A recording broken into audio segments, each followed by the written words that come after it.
Well, that's different from last time, but it'll work. All right, so I'm Do you going to want to have see you your... introduce yourself by name. First name is fine. I'll have to unmute Mom and Jim if you'd like to go first. Okay, hi, I'm Mom. I'm Stephanie. I'm Jim. All right, Ben, Hello, I'm Ben. Natalie, I'm Natalie. I knew Justin in creative writing. Cool guy, smart guy, great ideas. Love to hear him rant. thank you. So- Damien, I'm Damien. Y'all Alrighty. probably heard about me. So yeah, you don't have to give me a pedigree. I think, okay. I did this last time. There's a bit of finagling that has to be done with the camera so that you can actually see my eyes and my hands. Dang it. All right. We'll get there eventually. Just slide way down. There we go. That'll. Okay. Seriously. Quit messing around here. There we go. Okay.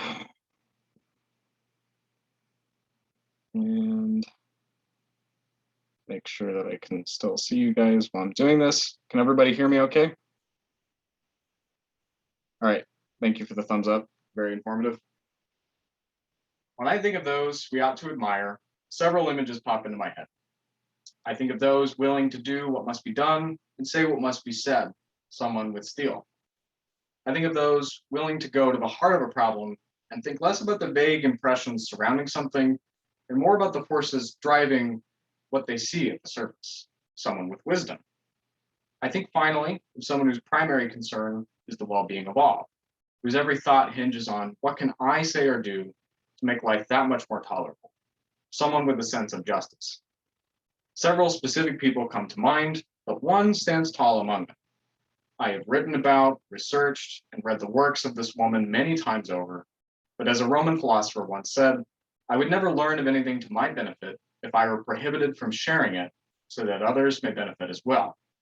Today, I will boast the aforementioned virtues of none other than author Ursula K. Le Guin by way of some of her best quotations, a woman who inspires inner peace, revolutionary zeal, and who illuminates new perspectives on what we all ought to have seen in broad daylight.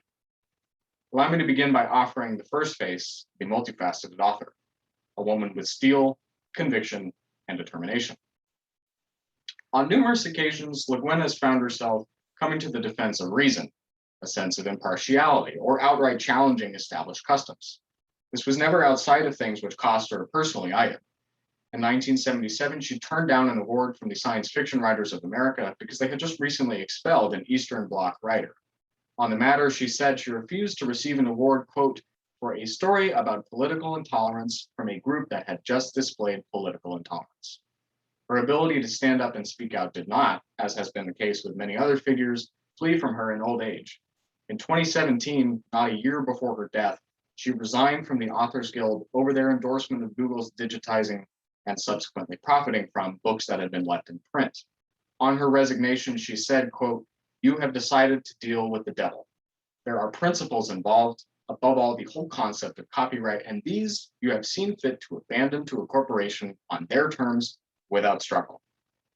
During an ongoing battle for the soul of literature, Ursula was the man-at-arms, commanding with the authority of 87 years of life, publication, and awards. But Ursula Le Guin was not simply a combative firebrand. She was also overflowing with the dualist wisdom befitting both her Taoist and Buddhist readings early in life. Reticent of the Buddha's unanswerable riddles, Le Guin is quoted as having said, quote, "To learn which questions are unanswerable and not to answer them. This skill is most needful in times of stress and darkness." Her capacity for wisdom, getting right to the heart of the human condition, is clear too in her ruminations on perhaps the oldest philosophical problem, free will. She said, quote, "Freedom is a heavy load, a great and strange burden for the spirit to undertake. It is not easy. It is not a gift given, but a choice made, and a choice may certainly be a hard one. It is no surprise from these quotations that she would have a career dripping with philosophical and political commentary. Between being well-read and well-learned, Le Guin would publish works challenging the dominance of utilitarianism as a philosophical strand, pushing anarchist theory back into the public thought alongside Noam Chomsky, and deliver several damning critiques of our societal biases regarding gender, system of government, race, etc. These topics of her writing bring me to Ursula's sense of justice, a value which I'm sure the audience is painfully aware I take quite seriously as a Stoic.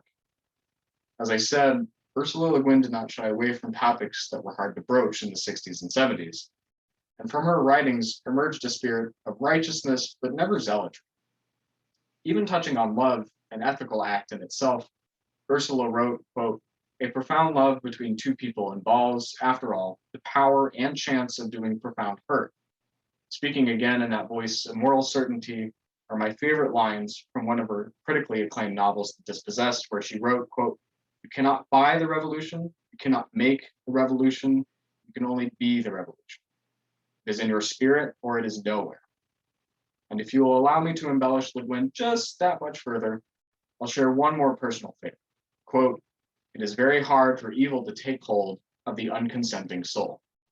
It is worth noting personally that The Dispossessed was the first novel which caused me to seriously think about different paradigms for society, and that has launched a love of philosophy, both personal and political, and for that I am forever in her debt.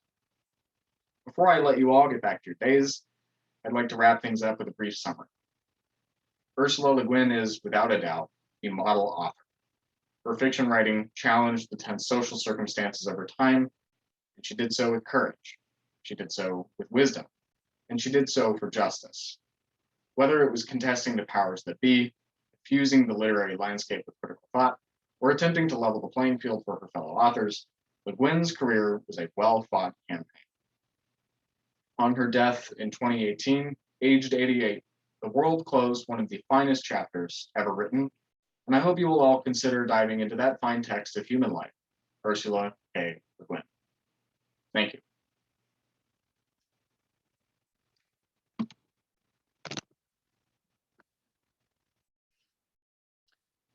Alrighty, guys, I'll let you all get back to your days and weekend. It's warm in Minnesota, and we've been raided by a bear that took down our